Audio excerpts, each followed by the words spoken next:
Hey everyone, this is Chris from OverclockersClub. Today we've got a really nice liquid cooler here. This is from Cooler Master. This is the MasterLiquid Pro 280. We've got some interesting features that they've updated since the last version, so we'll get it out of the box and take a look at it. Alright, we got everything out of the box. I want to talk about the packaging here real quick.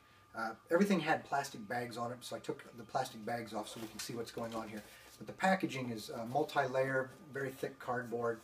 And we have some foam packaging down in here, padding for the pump body to protect it, to make sure that it gets to you in good shape and doesn't get knocked around during shipping. Let me get this out of the cardboard here and we'll talk about the pump and the radiator assembly. But I already have the fans out. Let's talk about those first. The MasterLiquid Pro 280 comes with two 140 millimeter fans. They are 4-pin PWM fans, which is pulse width modulation. These are the Master Fan Pro 140 APs. They have another version of the fan available you can buy that are more for airflow, but these are the APs which actually have increased air pressure. So that's what the AP stands for.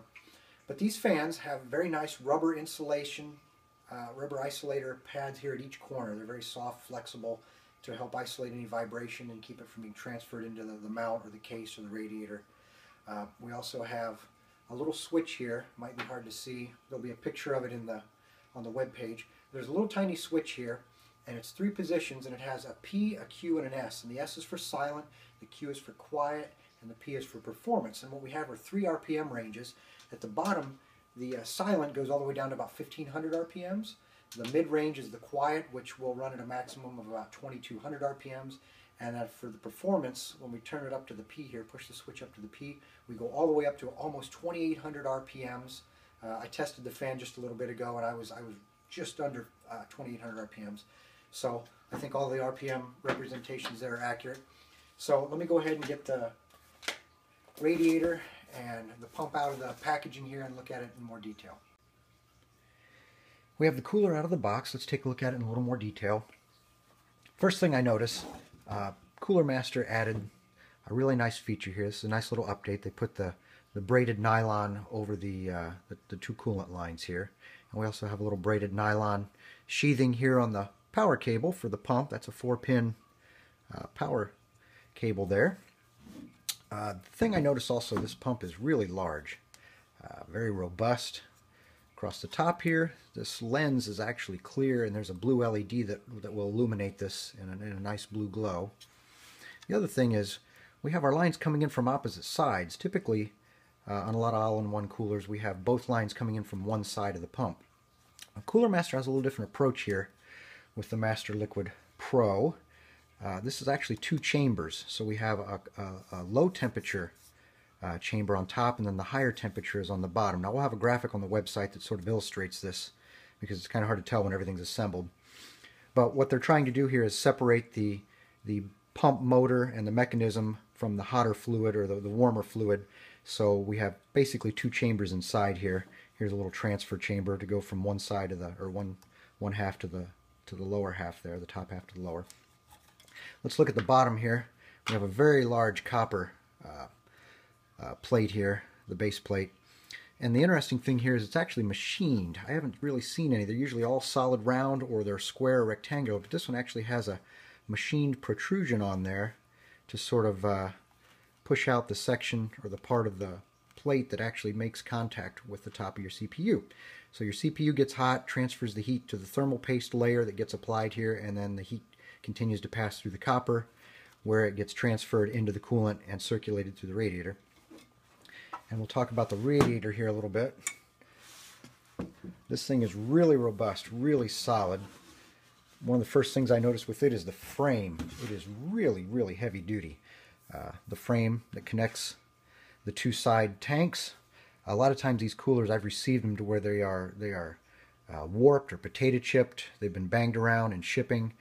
And this one here is just rock solid. You really can't twist it or bend it. So they've done a really nice job at making a good solid frame here. We have all our mounting holes for the 120 or 140 millimeter fans, so you can use either side if you like. We also have 20 channels here that go horizontal that transfer the fluid. And on one side here of the tank, there's actually, you You can barely see it. There's a little line. There's actually a little baffle in here that separates this into two sections. So our coolant comes in one side when it's warm, and it travels through half of the cooler, half of these channels, and then it makes a 180-degree turn at the other side and comes back the other direction where it gets recirculated back to the pump. And the other thing that Cooler Master has done, we have our fins. Now the fins are usually brazed in there, and there's a very narrow contact patch. They have a curved, there's a little radius typically in the bottom, but Cooler Master on this cooler, they've formed it so that we have a square bottom, or more of a square bottom, across the bottom. So we've increased the surface area that's in contact between the fin and the channel, which will go a great distance towards improving the heat transfer capability of getting the coolant, the heat from the coolant, to make it to the make it to the fins, so that the air that's being pulled through can transfer the heat.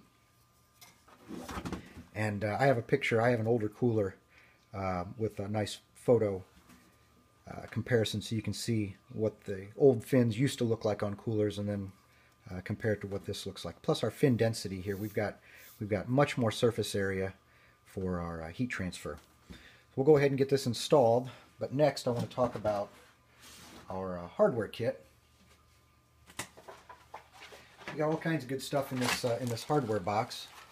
Of course, we've got our installation manual and our warranty information, and we've got really nice illustrations. We've got a really nice parts list here, so we know exactly what's supposed to be in the box, and then everything you need to know for an AMD or an Intel installation.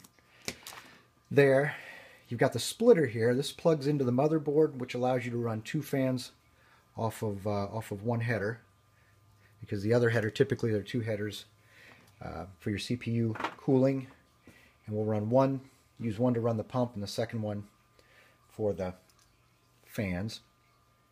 This is the gasket, nice rubber gasket. This goes between the fans and the radiator to help isolate any vibration, any noise. That's a nice feature. We have the base plate, which goes on the back of the motherboard. We'll see that when we get the installation going.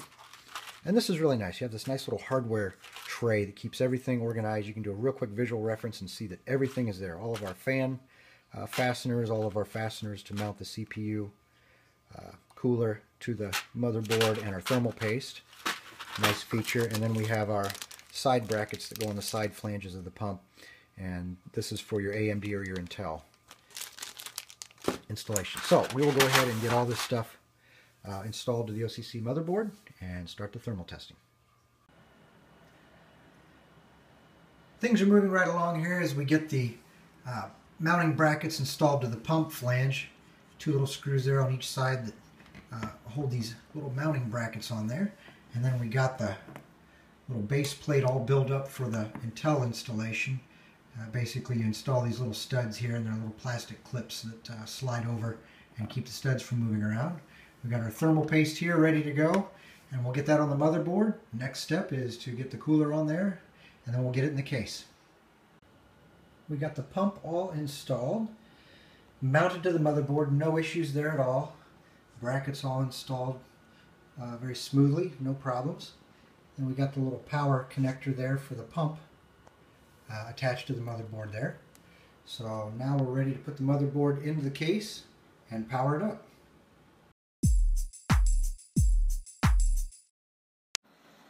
Alright, we'll take a look at the system here at idle. You can see the pump looks pretty cool there, around 26, 27 degrees C. Look at the VRMs there. There's your hot spot coming in around 35, 36 degrees C. The fans up at the top there, again, they're fairly cool, not much going on. And then we'll look at the radiator at the top here. And you can see the coolant comes in from the upper left over here, and then as it moves across the top half of the radiator, it slowly cools down, and then it makes a turn, and then it comes back to the other end, where it then returns to the pump. Now we're at idle, so there's not much going on here temperature wise as far as the differential. And we now have the heat cranked up a little bit. We've got the CPU under a load, so we can see we've got a little more heat here at the upper left where the coolant is entering the radiator, and again it travels across, should get progressively cooler, hits the end tank, goes down, and then makes a reverse trip to the other end of the radiator. That's where the coolant that has been cooled returns back to the pump. And let's look at the system down here. We can see again our pump is staying fairly cool, just up a couple degrees from where we were earlier. Our VRM now with the load on it, load on the system, is now the hot spot. We got some heat there, and the fans again are certainly doing their job, moving the air up through the radiator. Of course, this is where we pull in the cool air, so we don't see a lot of temperature differential there. So there you have it. You can see what the thermals look like for this system. We got our thermal testing done, and really no surprises there. My experience with Cooler Master coolers has been with the Neptune series, and they were very strong performers.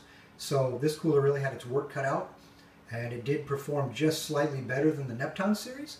So it looks like the additional engineering and design work that Cooler Master put into this system have certainly paid off. I really like the braided lines that Cooler Master has added. This was the result of feedback that Cooler Master paid attention to, so that's a nice little feature. I like the blue LED there. It would be nice if this was a changeable LED to different colors. You may have a red theme in your system, or a yellow or a green, but the blue is certainly fine. I do like the 140 millimeter fans. They can certainly move a lot of air, and the sound is not too bad. They do make a little noise, just like any fan will when you spool it up to full speed and move some air, but they're certainly within the range of acceptable.